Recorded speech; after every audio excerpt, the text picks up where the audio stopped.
അടുത്ത സ്ട്രിപ്പിൻ്റെ അടുത്ത strip direct വരുന്നത്. അപ്പോൾ ഓരോന്നിങ്ങനെ സ്റ്റെപ്പ് ബൈ 3 സ്റ്റെപ്പുകളായിട്ടിരിക്കും ഇങ്ങനെ. അപ്പോൾ അത് കറക്റ്റായിട്ട് പിടിച്ചിടണം. അല്ലെങ്കിൽ നമ്മൾ സെറ്റ് ചെയ്തിട്ട് ലാസ്റ്റ് ഓൺ ചെയ്യാൻ നേരത്ത് ആ സ്ട്രിപ്പ് ചാടിപ്പോവും. അപ്പോൾ അതൊക്കെ ശ്രദ്ധിക്കണം. അതുപോലെ തന്നെ ഐഫോണെന്നല്ല ഏത് ഫോൺ നമ്മൾ സെറ്റ് ചെയ്താലും ഡിസ്പ്ലേ ഫ്രെയിമിൻ്റെ അകത്ത് ഇരുത്തി ചെക്ക് ചെയ്യണം. അപ്പോൾ ഞാൻ പറഞ്ഞായിരുന്നു ഡിസ്പ്ലേ ചെക്കിങ് വീഡിയോ സെപ്പറേറ്റ് ഇടുന്നുണ്ട്, അതിൽ ഞാൻ നല്ല വിശദമായി പറഞ്ഞു തരാം. അപ്പോൾ നമ്മളെപ്പോഴും ഫ്രെയിമിൽ ഇരുത്തി വേണം ചെക്ക് ചെയ്യാനായിട്ട്. ഓണായി വരുന്നുണ്ട്. ഓണാക്കിയിട്ട് നല്ല രീതിയിൽ ചെക്ക് ചെയ്യണം. ഐഫോൺ എന്ന് പറഞ്ഞു കഴിഞ്ഞാൽ നല്ല രീതിയിൽ അതിൻ്റെ ഡിസ്പ്ലേ ടച്ച് ക്ലിയർ ആയിട്ട് ചെക്ക് ചെയ്യണം.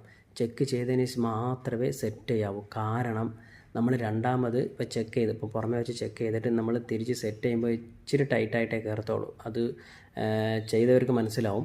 അപ്പം അറിയാത്ത മച്ചാന്മാരാണെങ്കിൽ അതൊന്ന് ശ്രദ്ധിക്കുക.